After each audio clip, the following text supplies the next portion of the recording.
परम सत्कारयोग गुरु रूप साध संगत जी। वाहिगुरु जी का खालसा, वाहिगुरु जी की फतेह। धनता दे जोग हो, उपमा दे पात्र हो, जो जो माई भाई नित नेम अनुसार श्री गुरु ग्रंथ साहब महाराज जी के चरणों विच पूजे। सतगुरां दे दर्शन, सतगुरां दी संगत दे दर्शन, बाणी दे पाठ, कीर्तन द्वारा गुरु उपदेश, आत्मक ज्ञान की प्राप्ति कर रहे हो। गुरु सवारे गुरु के कीर्तनियां तो इलाही बाणी का जस,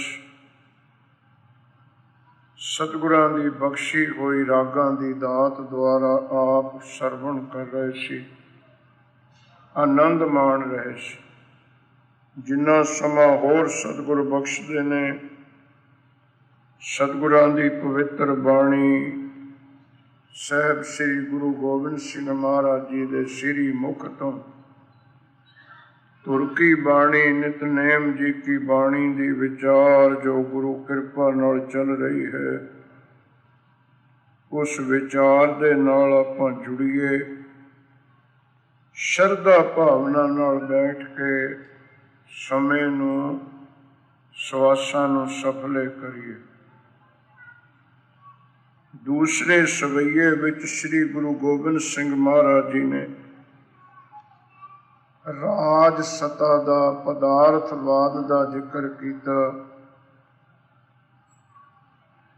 बड़े बड़े अमीर राजे महाराजे, हाथे घोड़ियां दे मालिक, खजानियां दे मालिक श्री रिवालसर साहब की पवित्र धरती ते सतगुरां दे सन्मुख बैठे हैं, जिन्हां दी राज सता का जिक्र करके नतीजा दसिया महाराज ने। एते भय तो कहाँ भय भूपत, अंत को नांगे ही पाए पधारे। श्री आशा जी की वार दे 10वें श्लोक का गायन कर रहे सी गुरमुख प्यारे। जगत नूं तारदे सतगुरु नानक देव लाहौर पुजे। धर्मशाला विच कथा कीर्तन चल रही है, संगतां जुड़ बैठियां ने। एक हकारा आया, बेनती की श्री गुरु नानक देव महाराज, लाहौर दे सूबे दा सब तो वड्डा अमीर सेठ करोड़ी मल, ओदे पिता दुनी चंद दी बरसी है। बड़े भंडारे बने ने, आप नूं सेठ वालों निमंत्रण है, न्योदा है, आप प्रसादा उथे छकण। 7 करोड़ रुपया जमा सी इस सेठ कोल, 7 करोड़। ਇਹਦੇ महल उत्ते 7 निशान, 7 झंडे झूलते सी, ਜਿਹੜੇ दस रहे सी लोकां नूं ਇਹਦੇ ਕੋਲ 7 करोड़ रुपया जमा। हुण तां तुहानूं 7 करोड़ थोड़ा ही लगदा होना है। ये बाबे नानक दे समय की गल है, जदों पिंड विच 100 का नोट नहीं सी लभदा। उदों की करंसी वेखणी, अज दी नहीं। सतगुर कहंदे ना भाई, अस तां गुरु का लंगर इत्थे ही छकांगे। जवाब दे दिता। वो हलकारिया ने जाके सेठ नूं आख्या, सारे शहर दे पंडित मन गए, साधु मन गए, पर बाबा नानक नहीं तेरे घर आउणा मने। ते करोड़ी मल नूं कोई शरधा तां है नहीं सी। उहदे दिमाग ने सोचिया, जे बाबा नानक ना आया मेरे बापू दी बरसी ते, ਉਹਨੂੰ पता नहीं लगना मैं किड्डा क वड्डा सेठ है। सतनाम श्री वाहिगुरू। दिखावा बस। ਦੂਜੀ ਵਾਰ ਆਪ ਗਿਆ ਤੇ ਸਤਿਗੁਰ ਕਹਿੰਦੇ ਅਸੀਂ ਨਹੀਂ ਜਾਣਾ ਭਾਈ, ਗੁਰੂ ਕਾ ਲੰਗਰ ਛਕਾਂਗੇ। ਜਦ ਬੇਨਤੀ ਕੀਤੀ, ਸਤਿਗੁਰ ਕਹਿੰਦੇ ਭੰਡਾਰੇ ਕੀਤੇ ਕਾਹਦੇ ਨੇ? ਕਹਿੰਦਾ ਜੀ ਬਾਪੂ ਨੂੰ ਕਈ ਸਾਲ ਹੋ ਗਏ ਮਰੇ ਨੂੰ, ਉਹਦੀ ਬਰਸੀ ਕੀਤੀ ਹੈ। ਸਤਿਗੁਰ ਕਹਿੰਦੇ ਤੈਨੂੰ ਪਤਾ ਹੈ ਹੁਣ ਤੇਰਾ ਬਾਪੂ ਕਿੱਥੇ ਹੈ ਜਿਹਦੀ ਬਰਸੀ ਕਰ ਰਹੇ ਹੈ? ਅੱਜ ਕੱਲ ਪਤਾ ਕਿੱਥੇ ਹੋ? ਇਹ ਹੱਥ ਬਨ ਕੇ ਕਹਿੰਦਾ ਮਹਾਰਾਜ ਇਹ ਤਾਂ ਕਿਸੇ ਨੂੰ ਵੀ ਨਹੀਂ ਪਤਾ। ਇੱਕ ਦੱਜੈ, ਇੱਕ ਮ੍ਰਿਤਕ ਸਰੀਰ ਨੂੰ ਦੱਜੈ ਕਹੀਏ ਸੰਸਕਾਰ ਕਰ ਦਿੰਦੇ ਨੇ। ਇੱਕ ਦੱਬੀ ਹੈ, ਇਸਲਾਮ ਸ਼ਰਅ ਅਨੁਸਾਰ ਕਬਰ ਵਿੱਚ ਦੱਬ ਦਿੰਦੇ ਨੇ। ਇੱਕ ਨਾ ਕੁੱਤੇ ਖਾਹੇ, ਇੱਕ ਉਹਨਾਂ ਨੂੰ ਜਾਨਵਰ ਖਾ ਲੈਂਦੇ ਨੇ। ਇੱਕ ਪਾਣੀ ਵਿੱਚ ਉਹ ਸੱਟੀ ਹੈ, ਕਈਆਂ ਨੂੰ ਜਲ ਪ੍ਰਵਾਹ ਕਰ ਦਿੰਦੇ ਨੇ। ਇੱਕ ਭੀ ਫਿਰ ਹੱਸਣ ਪਾਹੇ। ਇੱਕ ਦੇਸ਼ ਵਿੱਚ ਮੁਰਦਿਆਂ ਵਾਸਤੇ ਖੂਹ ਬਣਾਇਆ ਹੋਇਆ, ਉਹ ਡੈਡ ਬੋਡੀ ਨੂੰ ਖੂਹ ਵਿੱਚ ਗੇਰਦੇ ਨੇ। ਉਸ ਖੂਹ ਦਾ ਨਾਮ ਗੁਰੂ ਗ੍ਰੰਥ ਸਾਹਿਬ ਵਿੱਚ ਹੱਸਣ ਹੈ, ਜਿਸ ਵਿੱਚ ਮੁਰਦਿਆਂ ਦੀਆਂ ਸਰੀਰ ਡੈਡ ਬੋਡੀਜ਼ ਗੇਰੀਆਂ ਜਾਂਦੀਆਂ ਨੇ ਨਾ, ਰਿਵਾਜ ਹੈ ਉਹਨਾਂ ਦਾ। ਵੀ ਫਿਰ ਹੱਸਣ ਪਾਹੇ, ਉਸ ਮੁਲਕ ਦੀ ਬੋਲੀ ਵਿੱਚ ਉਸ ਖੂਹ ਨੂੰ ਹੱਸਣ ਕਹਿੰਦੇ ਨੇ। ਇਹ ਤਾਂ ਕਿਰਿਆ ਸਰੀਰ ਦੀ, ਪਰ ਨਾਨਕ ਏਵ ਨਾ ਜਾਪਈ ਕਿੱਥੇ ਜਾਏ ਸਮਾਏ। ਸਰੀਰ ਤਾਂ ਕਿਸੇ ਨੇ ਕਬਰ ਵਿੱਚ ਦੇ ਦਿੱਤਾ, ਕਿਸੇ ਨੇ ਅੱਗ ਵਿੱਚ ਦੇ ਦਿੱਤਾ, ਕਿਸੇ ਨੇ ਪਾਣੀ ਵਿੱਚ, ਕਿਸੇ ਨੇ ਖੂਹ ਵਿੱਚ, ਕੋਈ ਜਾਨਵਰ ਖਾ ਗਏ, ਪਰ ਜੀਵ ਦਾ ਕੋਈ ਪਤਾ ਨਹੀਂ ਸਰੀਰ ਵਿੱਚੋਂ ਨਿਕਲ ਕੇ ਉਹ ਕਿੱਥੇ ਜਾਂਦਾ ਹੈ। ਸਤਿਗੁਰ ਕਹਿੰਦੇ ਫਿਰ ਅਸੀਂ ਦੱਸ ਦਿੰਦੇ ਤੇਰਾ ਬਾਪੂ ਕਿੱਥੇ ਹੈ। ਕਹਿੰਦੇ ਜਾ ਰਾਵੀ ਦੇ ਕੰਢੇ ਤੇ ਝੁੰਡਾਂ ਦੇ ਵਿੱਚ ਬਘਿਆੜ ਬਣਿਆ ਵਾ ਤੇਰਾ ਬਾਪੂ। ਆਖੋ ਸਤਿਨਾਮ ਸ੍ਰੀ ਵਾਹਿਗੁਰੂ। ਕਿਉਂਕਿ ਬਾਬਾ ਨਾਨਕ ਬੰਦਿਆਂ ਨੂੰ ਤਾਰਨ ਤੋੜੋ ਆਇਆ ਸੀ। ਬੰਦਿਆਂ ਨੂੰ ਤਾਰਨ ਤਾਂ ਪਹਿਲਾਂ ਵੀ ਬਥੇਰੇ ਆਏ। ਪਸ਼ੂ ਪ੍ਰੇਤ ਮੁਗਧ ਕੋ ਤਾਰੇ, ਪਾਹਣ ਪਾਰ ਉਤਾਰੇ। ਕਹਿੰਦਾ ਮਹਾਰਾਜ ਮੇਰੇ ਬਾਪੂ ਨੇ ਬੜੇ ਕਰਮ ਧਰਮ ਕੀਤੇ, ਉਹ ਬਘਿਆੜ ਦੀ ਜੂਨੀ ਵਿੱਚ ਕਾਹਤੇ ਪਿਆ। ਸਤਿਗੁਰ ਕਹਿੰਦੇ ਭਾਈ ਉਹਦੀ ਅੰਤ ਸਮੇਂ ਵਾਸ਼ਨਾ ਬਣ ਗਈ ਸੀ। ਅੰਤ ਸਮੇਂ ਇੱਛਾ ਪੈਦਾ ਹੋ ਗਈ ਕਿ ਮਰਦਾ ਚੱਲਿਆ ਮਾਸ ਨਾ ਖਾ ਕੇ ਵੇਖਿਆ। ਵਾਸ਼ਨਾ ਵੱਧਾ ਆਵੇ ਜਾਈ, ਭਾਈ ਗੁਰਦਾਸ ਜੀ ਨੇ ਬਾਣੀ ਵਿੱਚ ਆਖੇ। ਅੰਤ ਕਾਲ ਜੋ ਲక్ష్ਮੀ ਸਿਮਰੇ, ਸਾਰਾ ਸ਼ਬਦ ਕਹਿ ਰਹੇ ਸਨ। ਸਤਿਗੁਰ ਪਾਤਸ਼ਾਹ ਕਹਿੰਦੇ ਜਾ ਪਹਿਲਾਂ ਉਹਨੂੰ ਪ੍ਰਸ਼ਾਦਾ ਛਕਾ ਕੇ ਆ, ਭੁੱਖਾ ਮਰਦਾ ਵਿਚਾਰਾ, ਇੱਥੇ ਮਾਲ ਪੂੜੇ ਲੱਡੂ ਖੜਾ ਰਹੇ ਹੈ, ਉਹਨੂੰ ਛਕਾ। ਕਹਿੰਦਾ ਮਹਾਰਾਜ ਮੈਥੋਂ ਕਿੱਥੇ ਛਕੂਗਾ। ਸਤਿਗੁਰ ਪਾਤਸ਼ਾਹ ਜੀ ਨੇ ਪ੍ਰਸ਼ਾਦ ਦਾ ਲਿਆ ਕੇ ਥਾਲ ਆਪਣਾ ਪਵਿੱਤਰ ਹਸਤ ਕਮਲ ਉਹਨੂੰ ਛੋਹਿਆ। ਕਹਿੰਦੇ ਜਾ ਡਰੀ ਨਾ, ਸਤ ਕਰਤਾਰ ਕਹਿ ਕੇ ਸਾਡਾ ਥਾਲਾ ਮੂਹਰੇ ਰੱਖਦੀ, ਬਘਿਆੜ ਪ੍ਰਸ਼ਾਦ ਛਕੂਗਾ। ਇੱਕ ਹੁੰਦੀ ਹੈ ਮੈਥੋਲੋਜੀ, ਐਵੇਂ ਮਿੱਥਿਆ ਗੱਲਾਂ ਇਤਿਹਾਸ ਵਿੱਚ ਲਿਖ ਦੇਣੀਆਂ, ਨਾ ਕਿਸੇ ਨੇ ਦੇਖੀਆਂ ਨਾ ਕਿਸੇ ਨੇ ਸੁਣੀਆਂ।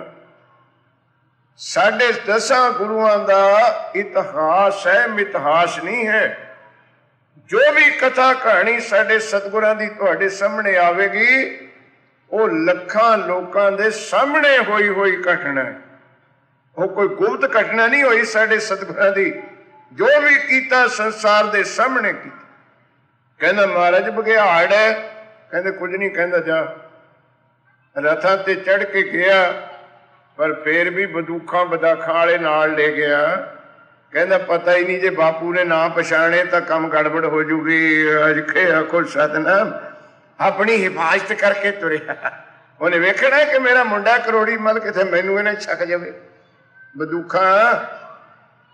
ਉਹ ਤਾਂ ਬਘਿਆੜ ਤੇ ਡਰਦਾ ਸੀ। ਸਾਡੇ ਸੰਤ ਮਹਾਰਾਜ ਹੁਣ ਸੰਗਤ ਤੇ ਹੀ ਡਰਦੇ ਆ ਪੰਜਾਬ ਵਿੱਚ।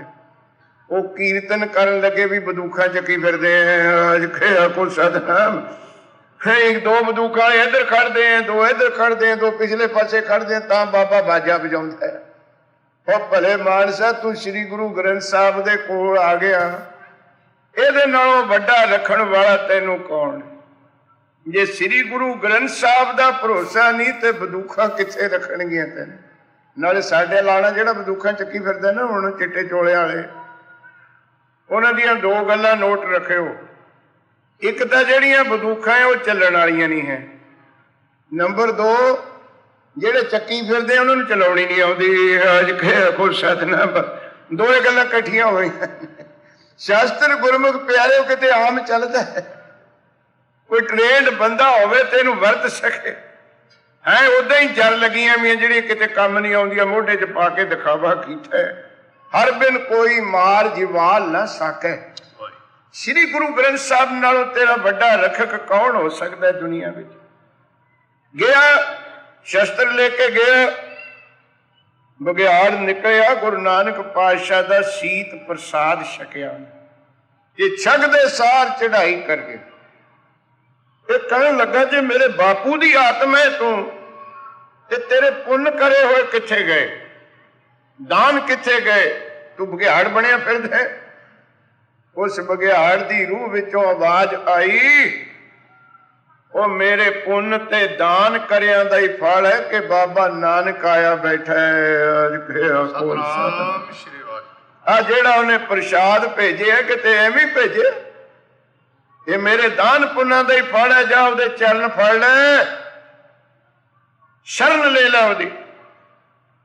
ਚਰਨਾਂ ਚ ਆ ਕੇ ਢਹਿ ਪਿਆ, ਸਤਿਗੁਰ ਕਿਰਪਾ ਕਰੋ, ਬਾਪ ਨੂੰ ਤਾਂ ਬਘਿਆੜ ਦੀ ਜੂਨੀ ਵਿੱਚੋਂ ਕੱਢਤਾ, ਮੇਰਾ ਵੀ ਪਾਰ ਉਤਾਰਾ ਕਰ। ਆਓ ਚੱਲੋ ਘਰ, ਪ੍ਰਸ਼ਾਦਾ ਛਕੋ, ਉਪਦੇਸ਼ ਬਖਸ਼ੋ। ਸਤਿਗੁਰ ਕਹਿੰਦੇ ਚੱਕ ਲਿਆ ਪ੍ਰਸ਼ਾਦੇ ਜਿੰਨੇ ਹੈਗੇ ਤੇ ਸੰਗਤ ਨੂੰ ਵਰਤਾ ਦਿੰਨੇ।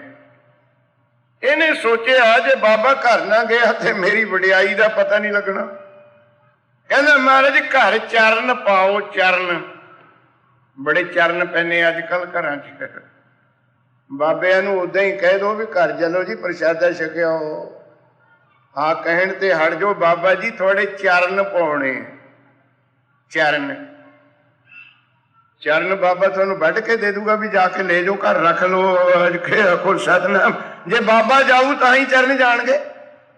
ਬਾਬੇ ਨੂੰ ਲਿਜਾਂਦੇ ਹੀ ਨਹੀਂ, ਕਹਿੰਦੇ ਚਰਨ ਪਾਉਣੇ ਸੰਤਾਂ ਦੀ। ਆ ਪ੍ਰੇਮੀਓ ਤੁਹਾਨੂੰ ਬੇਨਤੀ ਹੈ, ਜੇ ਚਰਨ ਪਾਉਣੇ ਹੈ ਤਾਂ ਸ੍ਰੀ ਗੁਰੂ ਗ੍ਰੰਥ ਸਾਹਿਬ ਜੀ ਦੇ ਪਵਾਇਆ ਕਰ। ਜੇ ਚਰਨ ਪਾਉਣੇ ਗੁਰੂ ਕੇ ਸੰਗਤਾਂ ਦੇ ਜੋੜੇ ਖਿਲਾਇਆ ਕਰੋ ਘਰ।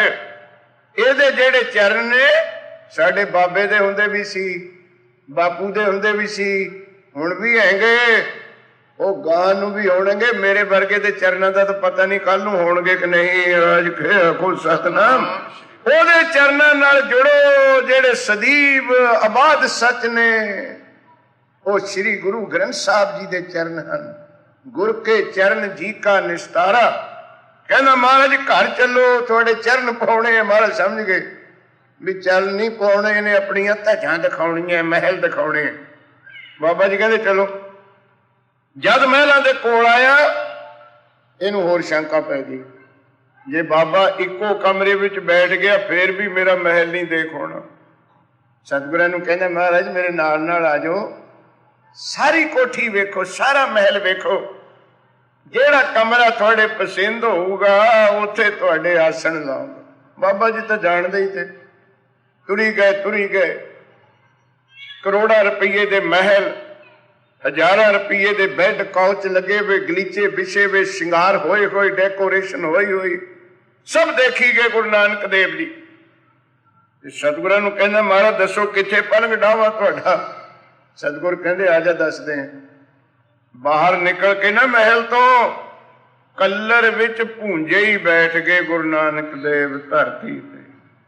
ਸਤਿਗੁਰਾਂ ਨੂੰ ਕਹਿੰਦਾ ਮਹਾਰਾਜ ਇਹ ਖਾਲੀ ਜਗ੍ਹਾ, ਇਹ ਕੱਲਰ ਮਿੱਟੀ, ਐਡੇ ਵੱਡੇ ਮਹਿਲ ਛੱਡ ਕੇ ਤੁਸੀਂ ਇਸ ਕੱਲਰ ਵਿੱਚ ਆ ਬੈਠੇ, ਖਾਲੀ ਜਗ੍ਹਾ ਆ ਬੈਠੇ। ਤੁਹਾਨੂੰ ਗੁਰੂ ਨਾਨਕ ਕਹਿੰਦੇ ਮਰਦਾਨਿਆਂ ਖੋਲ ਰਬਾਬ, ਇਹਨੂੰ ਦਸੀਏ ਵੀ ਖਾਲੀ ਜਗ੍ਹਾ ਕਿਹੜੀ ਹੁੰਦੀ ਹੈ ਤੇ ਭਰੀ ਹੋਈ ਜਗ੍ਹਾ ਕਿਹੜੀ ਹੁੰਦੀ। ਉੱਥੇ ਸ਼ਬਦ ਕੀ ਉਚਾਰਿਆ ਫਿਰ ਭਾਈ ਮਰਦਾਨਾ ਰਬਾਬੀ। ਕਿਤੇ ਐਵੇਂ ਨਹੀਂ ਰਾਗ ਬਿਠਿਆ ਮਿਲਦੀ ਗੁਰਸਿੱਖ ਪਿਆਰਿਓ। ਇੱਥੇ ਮੇਰੇ ਵਰਗੇ ਗਿਆਨੀ ਤਾਂ ਕਹਿਣਗੇ ਮਰਦਾਨੇ ਨੂੰ ਭੁੱਖ ਬਹੁਤ ਲੱਗਦੀ ਸੀ, ਉਹਨੂੰ ਤਾਂ ਰੋਟੀਆਂ ਦੀ ਲੱਗਦੀ ਸੀ, ਸਾਨੂੰ ਡਾਲਰਾਂ ਦੀ ਲੱਗੀ ਹੋਈ ਹੈ। ਅੱਜ ਕੋ ਸਤਨਾਮ, ਉਹ ਤੇ ਪ੍ਰਸ਼ਾਦਾ ਛਕ ਕੇ ਸਾਰ ਲੈਂਦਾ ਤੇ ਸਾਨੂੰ ਜਦ ਤੱਕ ਫਿੱਟ ਪਾਰ ਨਾ ਹੋਵੇ ਵੀ 3100 ਲੈਣਾ, 4200 ਲੈਣਾ, 5100 ਲੈਣਾ, ਉਦੋਂ ਤੱਕ ਸਾਡਾ ਸਾਰੇ ਗਾਮਾ ਪਾਧਾ ਨਿਸ਼ਾ ਨਹੀਂ ਹੁੰਦਾ। ਅੱਜ ਕੋ ਸਤਨਾਮ, ਕਿੱਥੇ ਭੁੱਖ ਸੀ ਗੁਰਸਿੱਖ ਪਿਆਰਿਓ। ਉਹਦੇ ਵਰਗਾ ਰਜਿਆ ਤਾਂ ਤੁਹਾਨੂੰ ਲੱਭਣਾ ਹੀ ਕੋਈ ਨਹੀਂ। ਕਦੇ ਸਮਾਂ ਆਇਆ ਮਰਦਾਨੇ ਦਾ ਰੱਜ ਤੁਹਾਨੂੰ ਦਸੀਏ ਕਿੰਨਾ ਰਜਿਆ ਹੋਇਆ ਸੀ ਮਰਦਾਨਾ। ਤੇ ਮਰਦਾਨਾ ਕੋਈ ਐਵੇਂ ਹੀ ਚੱਕ ਕੇ ਤੁਰ ਪਿਆ ਸੀ ਨਾਲ ਤੂੰਬਾ। ਮਰਦਾਨਾ ਉਹ ਖਾਨਦਾਨੀ ਰਾਗੀ, ਸਾਡੇ ਦੇਸ਼ ਦਾ ਸਭ ਤੋਂ ਵੱਡਾ ਰਾਗੀ ਤਾਨਸੇਨ ਜਿਹਨੂੰ ਮੰਨਿਆ। ਤਾਨਸੇਨ ਦਾ ਗੁਰੂ ਹਰੀਦਾਸ ਅਕਬਰ ਬੀਜੀ ਦਾ ਆਸ਼ਿਕ ਸੀ, ਕੈਲ ਸੀ। ਤੇ ਹਰੀਦਾਸ ਦਾ ਗੁਰੂ ਬਾਬਾ ਮਰਦਾਨਾ। ਆਖੋ ਸਤਿਨਾਮ। ਕਿੱਥੇ ਤੱਕ ਉਹਦੀ ਪੀੜੀ ਮਿਲਦੀ ਹੈ। 30 ਰਾਗਾਂ ਵਿੱਚ ਕੀਰਤਨ ਕਰ ਦੇਣਾ ਬਾਬੇ ਨਾਨਕ ਦੇ ਨਾਲ, ਕੋਈ ਸਖਾਲੀ ਗੱਲ। ਹੁਣ ਤੇ ਸਖਾਲਾ ਹੀ ਕੰਮ ਹੈ। ਹੁਣ ਤੇ ਆਸਾ ਦੀ ਬਾਰ ਵਿੱਚ ਵੀ ਦੁੱਲਾ ਹੀ ਲੱਗਦਾ ਹੈ। ਅੱਜ ਆਖੋ ਸਤਿਨਾਮ। ਹੁਣ ਤੇ ਉਹ ਹਾਲ ਹੋਇਆ ਆਪਣਾ ਜਿਹੜਾ ਭਾਈ ਗੁਰਦਾਸ ਜੀ ਨੇ 250 ਸਾਲ ਪਹਿਲਾਂ ਲਿਖਿਆ ਸੀ। ਅੰਮ੍ਰਿਤਸਰ ਹੋਇਆ ਕੀਰਤਨ ਦਰਬਾਰ, ਬੜੇ ਰਾਗੀ ਇਕੱਠੇ ਹੋਏ। ਕੋਈ ਬਿਲਾਵਲ ਗਾਵੇ, ਕੋਈ ਟੋਡੀ ਗਾਵੇ, ਕੋਈ ਮੀਆਂ ਕੀ ਮਲਹਾਰ ਗਾਵੇ, ਕੋਈ ਠੁਮਰੀ ਗਾਵੇ, ਕੋਈ ਦਾਦਰਾ ਗਾਵੇ, ਕੋਈ ਚੰਚਲ ਗਾਵੇ, ਕੋਈ ਤਿੰਨ ਤਾਲ ਗਾਵੇ, ਕੋਈ ਬੜਾ ਹੰਸ ਗਾਵੇ, ਕੋਈ ਗੌੜੀ। ਸਾਰਾ ਦਿਨ ਸਾਰੇ ਗਮਾ ਪਾਦਾ ਨੀਸਾ, ਸਾਰੇ ਗਮਾ ਪਾਦਾ ਨੀਸਾ ਹੁੰਦਾ ਰਿਹਾ। ਤੇ ਸੰਗਤ ਦੇ ਵਿੱਚ ਬੈਠਾ ਸੀ ਇੱਕ ਬੋਆ, ਉੱਚੀ ਸੁਣਦਾ ਸੀ। ਉਹ ਜਦ ਪਿਆ ਭੋਗ, ਉਹਨੂੰ ਪੁੱਛਦੇ ਹੋਏ ਤੂੰ ਕਿਉਂ ਆਇਆ ਸੀ ਇੱਥੇ, ਤੈਨੂੰ ਕੋਈ ਪਤਾ ਲੱਗਿਆ? ਉਹ ਹੱਥ ਬੰਨ ਕੇ ਕਹਿੰਦਾ ਪਤਾ ਤਾਂ ਨਹੀਂ ਮੈਨੂੰ ਕੁਛ ਵੀ ਲੱਗਿਆ, ਪਰ ਜਿੰਨੇ ਆਏ ਮੂੰਹ ਬਹੁਤ ਅੱਡਦੇ ਤੇ ਸਤਿਨਾਮ। ਕਹਿੰਦਾ ਪਤਾ ਮੈਨੂੰ ਕੱਖ ਨਹੀਂ ਲੱਗਿਆ। ਆ ਹੁਣ ਹਾਲ ਆਪਣਾ ਹੈ। ਭਾਈ ਗੁਰਦਾਸ ਜੀ ਨੇ ਲਿਖ ਦਿੱਤਾ ਇਸ ਗੱਲ ਨੂੰ, ਬੋਲੇ ਅੱਗੇ ਗਾਵਣਾ ਭੈਰੋਂ ਤੇ ਕੌੜੀ। ਕੱਲ ਸਾਨੂੰ ਇੱਕ ਗੁਰੂ ਦਾ ਪਿਆਰਾ ਮਿਲਿਆ, ਕਹਿੰਦਾ ਰਾਗੀ ਸਿੰਘਾਂ ਦਾ ਮੈਨੂੰ ਪਤਾ ਨਹੀਂ ਲੱਗਦਾ ਕਿਆ ਕਹਿੰਦੇ। ਮੈਂ ਕਿਹਾ ਤੈਨੂੰ ਪਤਾ ਲੱਗਦਾ ਗੁਰਦਾਸ ਮਾਨ ਦਾ। ਆਖੋ ਸਤਿਨਾਮ। ਤੈਨੂੰ ਭਾਈ ਦਿਲਬਾਗ ਸਿੰਘ ਦਾ ਕਿੱਥੇ ਪਤਾ ਲੱਗੇ, ਤੈਨੂੰ ਪਤਾ ਲੱਗਦਾ ਸਦੀਕ ਦਾ, ਕਿਸੇ ਤੂੰਬੇ ਵਾਲੀ ਦਾ। ਤੈਨੂੰ ਇਹਨਾਂ ਦੀ ਕੀ ਕੀਮਤ ਵੀ, ਰਾਗ ਕੀ ਹੁੰਦੇ ਨੇ ਤੇ ਕਿੱਥੇ ਤੱਕ ਪਹੁੰਚ ਹੈ, ਕਿੱਥੇ ਤੱਕ ਗੁਣ ਹੈ। ਬੋਲੇ ਅੱਗੇ ਗਾਵਣਾ ਭੈਰੋਂ ਤੇ ਗੌੜੀ। ਉਹ ਹਾਲ ਹੈ ਸਾਡਾ। ਬਸ ਕੋਈ ਇੱਥੇ ਜੋ ਮਰਜੀ ਬੋਲੀ ਜਾਵੇ, ਕੋਈ ਕਰੀ ਜਾਵੇ ਤੇ ਆਰਾਮ ਨਾਲ ਬੈਠੇ ਸੁਣੀ ਜਾਂਦੇ, ਪਿੱਛੋਂ ਗੱਲਾਂ ਕਰਨਗੇ। ਇਹ ਗੁਰਮਤਿ ਤੋਂ ਉਲਟ ਬੋਲਦਾ ਜੀ। ਉਹ ਜਦ ਕਰਦਾ ਸੀ ਉਦੋਂ ਕਿਉਂ ਨਹੀਂ ਬੋਲਦੇ ਵੀ ਤੁਸੀਂ? ਸਤਿਗੁਰ ਪਾਤਸ਼ਾਹ ਜੀ ਨੇ ਮਰਦਾਨੇ ਨੂੰ ਕਿਹਾ ਖੋਲ ਰਬਾਬ। ਉੱਥੇ ਸ਼ਬਦ ਕੀ ਉਚਾਰਿਆ? ਕੋਠੇ ਮੰਡਪ ਮਾੜੀਆਂ ਪਾਸੋਂ ਚਿਤਵੀਆ, ਟੱਠੀਆਂ ਕੰਮ ਨ ਆਵਣੀ ਵਿੱਚੋਂ ਸਖਣੀਆਂ। ਓਏ ਕਰੋੜੀ ਮਲ ਸੇਠਾ, ਜਿਵੇਂ ਤੈਨੂੰ ਆ ਖਾਲੀ ਜਗ੍ਹਾ ਲੱਗੀ ਹੈ ਨਾ, ਕੱਲਰ ਜਿੱਥੇ ਮੈਂ ਬੈਠਾ ਹੈ, ਤੇਰਾ ਸਾਰਾ ਹੀ ਮਹਿਲ ਮੈਨੂੰ ਖਾਲੀ ਹੋ ਲੱਗਿਆ। ਆਖੋ ਸਤਿਨਾਮ।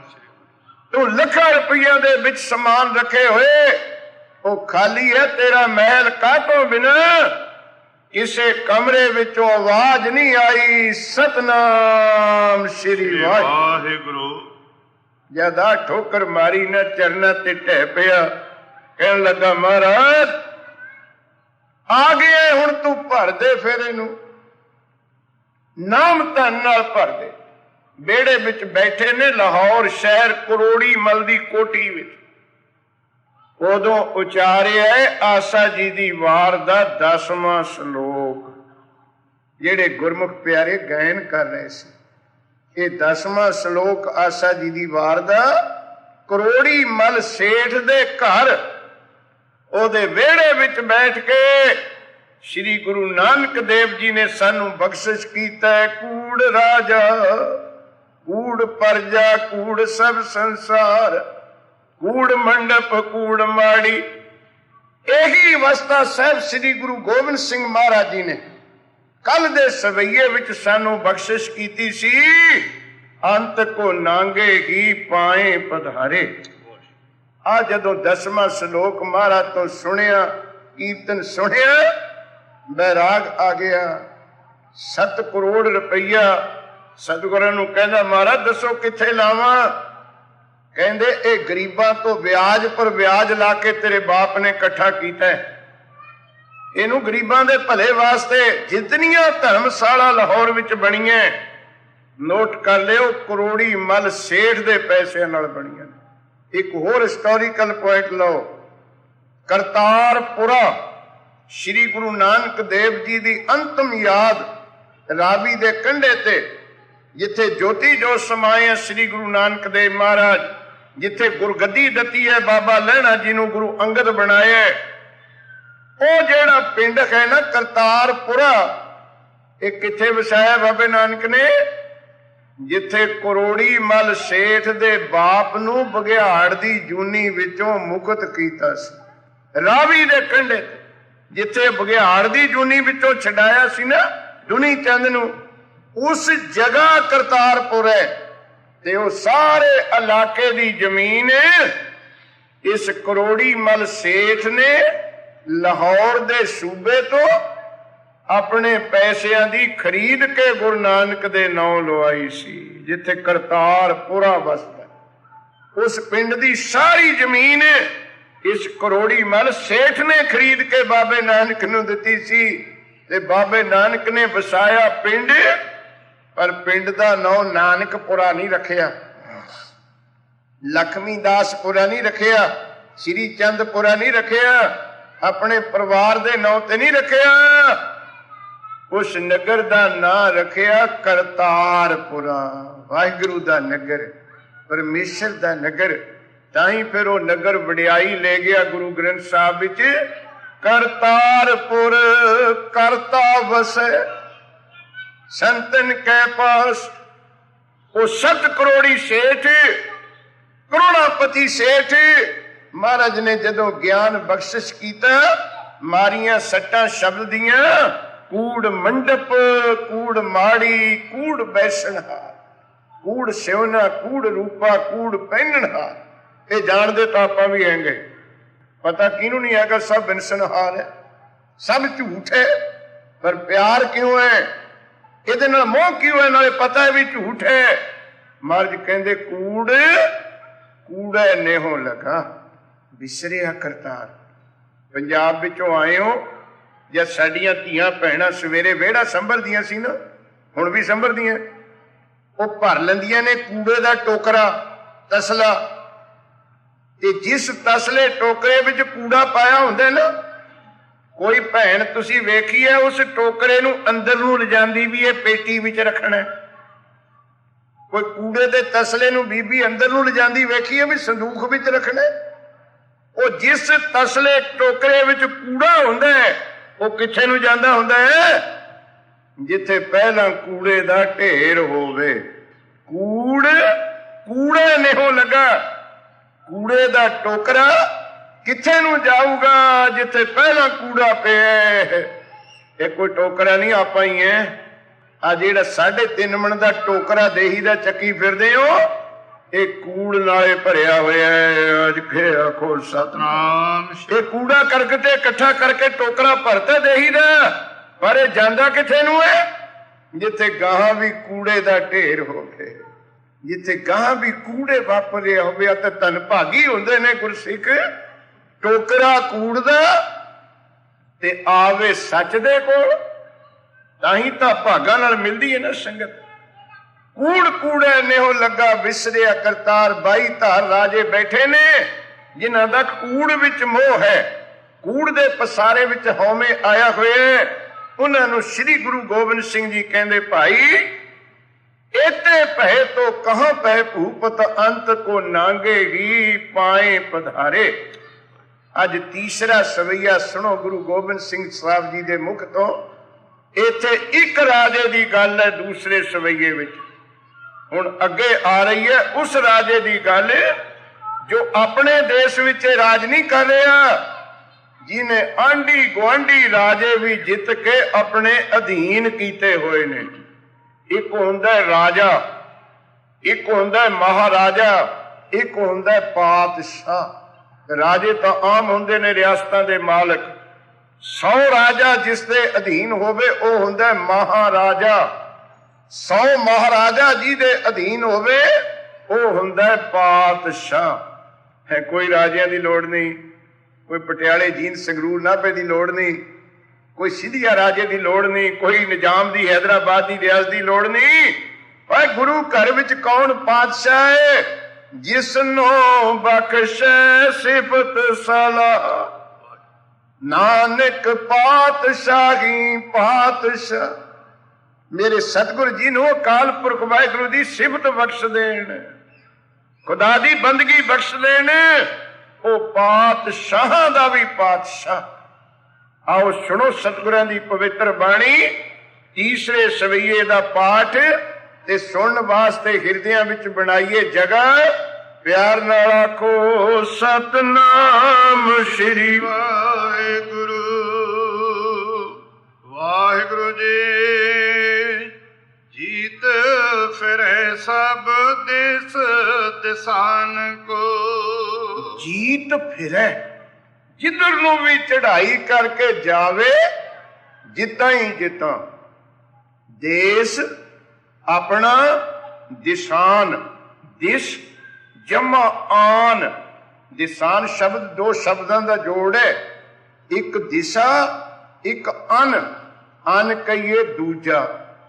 ਇੱਕ ਤਾਂ ਆਪਣਾ ਦੇਸ਼ ਹੁੰਦਾ, ਦਿਸਾਨ ਦਾ ਅਰਥ ਕਰਨੇ ਦੂਜੇ ਮੁਲਕਾਂ ਨੂੰ ਜਿੱਤਣਾ, ਹੋਰ ਰਾਜਿਆਂ ਦੇ ਰਾਜ ਨੂੰ ਜਿੱਤਣਾ। ਆਪਣੇ ਦੇਸ਼ ਨੂੰ ਛੱਡ ਕੇ ਦਿਸਾਨ ਕੋ ਬਾਕੀ ਰਾਜਿਆਂ ਦੇ ਦੇਸ਼ਾਂ ਨੂੰ ਵੀ ਜਿੱਤਦਾ ਫਿਰਿਆ। ਬਾਜਤ ਢੋਲ ਮਰਦੰਗ ਨਿਗਾਰੇ। ਤੇ ਜਿੱਧਰ ਨੂੰ ਚੜ੍ਹਾਈ ਕਰਦਾ ਧੌਂਸੇ ਵੱਜਦੇ ਜਾਂਦੇ ਨੇ, ਫੌਜਾਂ ਦੇ ਨਗਾਰੇ ਵੱਜਦੇ ਜਾਂਦੇ ਨੇ। ਦੂਜਾ ਅਰਥ, ਜਦੋਂ ਜਿੱਤ ਪ੍ਰਾਪਤ ਕਰਦਾ ਰਾਜਾ, ਫਿਰ ਉਹਦੇ ਮਹਿਲਾਂ ਦੇ ਮੂਹਰੇ ਆ ਕੇ ਸਿਫਤ ਕਰਨ ਵਾਲੇ, ਸ਼ਲਾਘਾ ਕਰਨ ਵਾਲੇ, ਸੂਰਬੀਰਾਂ ਦੀ ਉਪਮਾ ਕਰਨ ਵਾਲੇ ਆ ਕੇ ਫਿਰ ਉਸ ਰਾਜੇ ਦੇ ਦਰਵਾਜ਼ੇ ਤੇ ਨਗਾਰੇ ਵਜਾਉਂਦੇ ਨੇ, ਧੌਂਸੇ ਵਜਾਉਂਦੇ ਨੇ, ਸਿਫਤਾਂ ਕਰਦੇ ਨੇ। ਸ੍ਰੀ ਗੁਰੂ ਗੋਬਿੰਦ ਸਿੰਘ ਮਹਾਰਾਜ ਜੀ ਨੇ 10ਵੇਂ ਗ੍ਰੰਥ ਵਿੱਚ ਬਚਨ ਕੀਤਾ, ਜਿਹਨੇ ਸਾਰੇ ਰਾਜਿਆਂ ਨੂੰ ਜਿੱਤ ਲਿਆ ਸੀ। ਇਹਨਾਂ ਰਾਜਿਆਂ ਨੂੰ ਨਹੀਂ, ਇੰਡੀਆ ਦੇ ਨੂੰ ਨਹੀਂ, ਇੰਗਲੈਂਡ ਕੈਨੇਡਾ ਦੇ ਨੂੰ ਨਹੀਂ, ਜਿਹਨੇ ਸੁਰਗ ਦੇ ਰਾਜੇ ਨੂੰ ਵੀ ਜਿੱਤ ਲਿਆ ਸੀ। ਉਹ ਕੌਣ ਹੋਇਆ ਰਾਜਾ? ਉਹ ਹੋਇਆ ਰਾਵਣ। ਉਹਨੇ ਇੱਥੋਂ ਦੇ ਰਾਜੇ ਨਹੀਂ ਸੀ ਜਿੱਤੇ। ਰਾਵਣ ਦੀਆਂ ਗੱਲਾਂ ਤਾਂ ਬੜੀਆਂ ਚੱਲਦੀਆਂ ਨੇ, ਰਾਮ ਲੀਲਾ ਵੀ ਚੱਲਦੀ ਹੈ। ਆਏ ਸਾਲ ਫਗਵਾੜੇ, ਗਰਾਇਆ, ਹੁਸ਼ਿਆਰਪੁਰ, ਜਲੰਧਰ, ਕਪੂਰਥਲੇ ਬੁੱਤ ਜਾ ਬਣਾ ਕੇ ਵਿਚਾਰੇ ਦੇ ਪਟਾਕੇ ਵਜਾ ਦਿੰਨੇ, ਫੂਕਦੇ ਨਾ। ਆਏ ਸਾਲ ਬੜੇ ਤਾੜੀਆਂ ਮਾਰਦੇ ਆ ਕਿ ਰਾਵਣ ਫੂਕਤਾ। ਜੇ ਇੱਕ ਸਾਲ ਫੂਕਤਾ, ਦੂਏ ਸਾਲ ਜੰਮ ਪਿਆ। ਆਖੋ ਸਤਨਾਮ। ਆਏ ਸਾਲ ਕਹੀ ਜਿਹਨੇ ਰਾਵਣ ਫੂਕਤਾ, ਰਾਵਣ ਫੂਕਤਾ। ਉਹ ਜਿਹੜਾ ਇੱਕ ਵਾਰ ਫੂਕਤਾ ਤੇ ਦੂਈ ਵਾਰ ਕਿੱਥੇ ਰਹਿ ਗਿਆ? ਪਰ ਫੂਕਿਆ ਜਾਣਾ ਚਾਹੀਦਾ। ਆਪਾਂ ਨੇ ਤਾਂ ਮਰਨੇ, ਇੱਕ ਦਿਨ ਫਿਊਨਲ ਤੇ ਲੈ ਜਾਣਾ, ਦੂਈ ਵਾਰ ਤਾਂ ਨਹੀਂ ਫੂਕਣਾ ਪੈਣਾ ਆਪਾਂ ਨੂੰ। ਉਹਨੂੰ ਆਏ ਸਾਲ ਫੂਕਦੇ ਨੇ। ਫੂਕਣਾ ਵੀ ਚਾਹੀਦਾ, ਕਰਤੂਤ ਸੋਹਣੀ ਕਰੀ ਹੈ। ਆਖੋ ਸਤਨਾਮ। ਫੂਕਣਾ ਵੀ ਚਾਹੀਦਾ। ਵੇ ਕਰਤੂਤ ਬੜੀ ਸੋਹਣੀ ਕਰਕੇ ਗਿਆ ਦੁਨੀਆ ਦੇ ਵਿੱਚ। ਦੇਖੋ ਇਹ ਤੋਂ ਸਿੱਖਿਆ ਲਓ ਕੁਛ। ਭੈੜੀ ਕਰਤੂਤ ਕਰਦੇ ਤੇ ਆਏ ਸਾਲ ਪਟਾਕੇ ਵੱਜਦੇ ਨੇ, ਆਏ ਸਾਲ ਪਟਾਕੇ। ਪਰ ਜੇ ਕਿਤੇ ਰਾਵਣ ਦੇ ਗੁਣ ਵੇਖੋ ਨਾ, ਗੁਣ ਗੁਰਸਿੱਖ ਪਿਆਰਿਓ, ਕੋਈ ਲੱਭਣਾ ਹੀ ਨਹੀਂ ਤੁਹਾਨੂੰ ਮਿਸਾਲ ਦੇਣ ਵਾਸਤੇ। 5 ਗੁਣ ਲਿਖੇ ਨੇ ਸ੍ਰੀ ਗੁਰੂ ਗ੍ਰੰਥ ਸਾਹਿਬ ਦੇ ਵਿੱਚ। ਜੇ ਰਾਵਣ ਨੂੰ ਵੇਖਣਾ ਨਾ ਤੁਸੀਂ, ਰਾਵਣ ਕੌਣ ਸੀ, ਤਾਂ ਕੇਵਲ ਤੇ ਕੇਵਲ 10ਵੇਂ ਗ੍ਰੰਥ ਪੜ੍ਹੋ, ਤੁਹਾਨੂੰ ਪਤਾ ਲੱਗੇ ਰਾਵਣ ਕੌਣ ਸੀ। ਜੇ ਰਾਵਣ ਨੂੰ ਵੇਖਣਾ, ਸ੍ਰੀ ਰਾਮ ਮਾਨਸ ਚਰਿੱਤਰ ਪੜ੍ਹੋ ਤੁਲਸੀ ਜੀ ਦਾ, ਪਤਾ ਲੱਗੇ ਰਾਵਣ ਕੌਣ ਸੀ। ਇਹ ਡਰਾਮੇ ਕਰ ਲੈਣਾ ਤਾਂ ਸਖਾਲਾ ਹੀ ਕੰਮ ਹੈ। ਡਰਾਮਾ ਤਾਂ ਜਿਹਦਾ ਮਰਜ਼ੀ ਖੇਡ ਲਓ।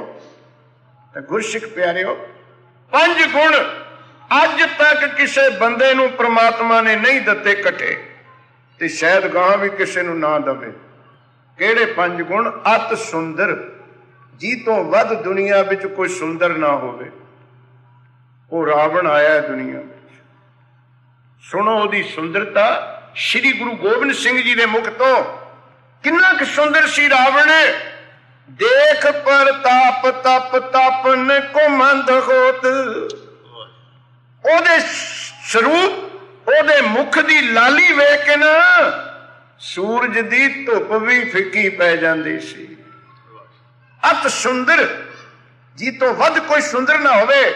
ਦੇਖ ਪ੍ਰਤਾਪ ਤਪ ਤਾਪਨ ਕੋ ਮੰਦ ਹੋਤ। ਤਾਰਨ ਹਾਰਨ ਤੇਜ ਕੀਨ ਛੀਨ ਛੀਨ। ਜਿਹਨੇ ਸੂਰਜ ਦੀ ਸ਼ਕਤੀ, ਸੂਰਜ ਦਾ ਤਪਸ਼ ਵੀ ਸਾਧ ਸੰਗਤ ਧੁੰਦਲਾ ਕਰ ਦਿੱਤਾ, ਫਿੱਕਾ ਪਾ ਦਿੱਤਾ। ਅਤ ਸੁੰਦਰ, ਨੰਬਰ 2 ਕੁਲੀਨ। ਕੁਲੀਨ ਦਾ ਅਰਥ ਹੈ ਕੁਲ ਜਮਾ ਆਨ, ਉੱਚੀ ਕੁਲ ਦੇ ਵਿੱਚ ਜਨਮ ਹੋਣਾ, ਕੁਲ ਉੱਚੀ ਹੋਣੀ, ਬ੍ਰਾਹਮਣਾਂ ਦੇ ਘਰ ਜਨਮ। 2 ਗੁਣ ਅਤ ਸੁੰਦਰ ਕੁਲੀਨ ਚਤਰ। ਚਤਰ ਤਾਂ ਇਹਦੇ ਵਰਗਾ ਜੰਮਿਆ ਹੀ ਕੋਈ ਨਹੀਂ। ਇਹਦੀ ਚਤਰਾਈ ਜੇ ਵੇਖਣੀ ਹੈ ਸ੍ਰੀ ਗੁਰੂ ਨਾਨਕ ਦੇਵ ਤੋਂ ਪੁੱਛੋ, ਰਾਮਕਲੀ ਦਾ ਸ਼ਬਦ ਪੜੋ, ਉੱਥੇ ਦੀ ਚਤਰਾਈ ਲਿਖੀ ਹੈ। ਚਤਰਾਈ ਬਾਬਾ ਨਾਨਕ ਕਹਿੰਦਾ ਜਿਨ ਸੀਤਾ ਆਂਦੀ ਡੌਰੂ ਵਾਏ। ਦੇਖੋ ਰਾਵਣ ਦੀ ਚਤਰਾਈ। ਇਹ ਗੱਲ ਮੇਰੇ ਖਾਤਰ ਕਹਿ ਲੈਣੀ ਸਿਖਾਲੀ ਹੈ, ਉਹ ਤੁਹਾਨੂੰ ਸੁਣਨੀ ਸਿਖਾਲੀ ਹੈ ਕਿ ਰਾਮਚੰਦਰ ਜੀ ਦੀ ਘਰ ਵਾਲੀ ਨੂੰ ਚੱਕ ਲਿਆ ਆ, ਪਰ ਕਿਸੇ ਦੀ ਘਰ ਵਾਲੀ ਕੰਨੀ ਉਂਗਲੀ ਕਰਨੀ ਬੜੀ ਔਖੀ ਹੈ। ਅੱਜ ਆਖੋ ਸਤਨਾਮ। ਸੰਝ ਨੂੰ ਭੋਗ ਦੇ ਸ਼ਲੋਕ ਪੜ੍ਹਾ ਦਿੰਦਾ ਅਗਲਾ। ਮਾੜੀ ਜੀ ਗੱਲ ਕਿਸੇ ਦੀ ਬੀਬੀ ਇਸਤਰੀ ਵੱਲ ਕਰ ਦਈਏ, 14 ਕਲਾ ਵਿਸ਼ਨੂੰ ਦੇ ਅਵਤਾਰ, ਤ੍ਰੇਤੇ ਯੁੱਗ ਦੇ ਅਵਤਾਰ, ਮਰਜ਼ਾਦਾ ਪੁਰਸ਼ੋਤਮ, ਉਹਨਾਂ ਦੀ ਘਰ ਵਾਲੀ ਨੂੰ ਚੁੱਕ ਕੇ ਲਿਆਉਣਾ ਕੋਈ ਸਖਾਲਾ ਕੰਮ ਨਹੀਂ ਸੀ। ਪਰ ਚਤਰਾਈ ਐਸੀ, ਫੌਜਾਂ ਨਹੀਂ ਲੈ ਕੇ ਗਿਆ, ਡੌਰੂ ਵਜਾ ਕੇ ਹੀ ਚੱਕ ਲਿਆ।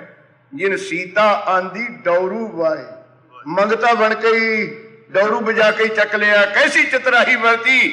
ਅਤ ਸੁੰਦਰ ਕੁਲੀਨ ਚਤਰ ਮੁਖ ਗਿਆਨੀ। 4 ਵੇਦ 6 ਸ਼ਾਸਤਰ ਰਾਵਣ ਦੇ ਜ਼ਬਾਨੀ ਯਾਦ ਸੀ। ਇਹਨਾਂ ਮਹਾਨ ਪੰਡਤ ਸੀ। ਮੁਖ ਗਿਆਨੀ, ਜੋ ਕੁਛ ਕਹਿਣਾ ਉਹ ਜ਼ਬਾਨੀ ਯਾਦ ਹੋਵੇ।